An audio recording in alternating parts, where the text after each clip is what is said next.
سؤال: هل لهذه المسألة نظير في المخلوقات؟ أي هل يوجد في المخلوقات شيء نتحقق وجوده مع أننا لا نراه؟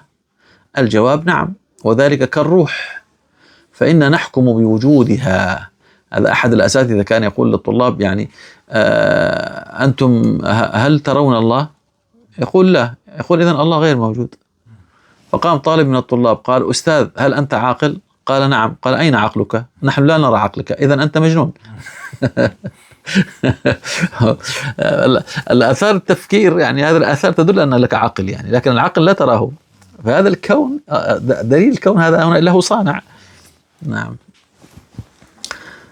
نعم، وذلك كالروح، فإنا نحكم بوجودها وإن لم نحظى بشهودها، حيث نرى ما لها من الآثار مع أننا لا نراها بالأبصار. الروح لا نراها. نعم، وكلنا نعتقد الإنسان عندما يموت خلاص الروح غير موجودة. موجودة الروح يتحرك الإنسان، خرجت الروح خلاص انتهى الإنسان. ولا ندرك حقيقتها بالأفكار، وكذلك الله سبحانه وتعالى. نعم، إذا الروح لا نراها من ناحية الفكر، مهما فكرنا لا نستطيع أن نصل إلى ماهية الروح يعني.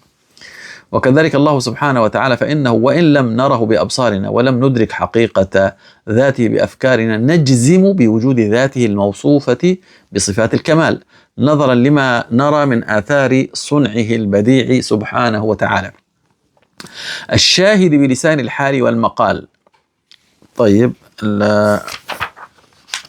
أظن أنا كتبت بعض الفوائد على الروح.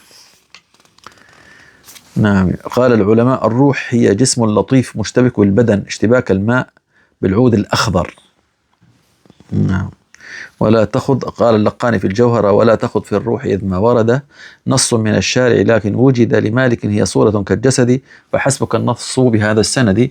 لأن الإنسان عندما يرى في المنام يرى شخصا ما يرى روحه، فالصورة الروح يعني الشبح هذا الذي نراه في المنام هي صورة عن الروح. نعم. فيمكن أن تكون الروح تتشكل بالجسد، هذا الجسد الكثيف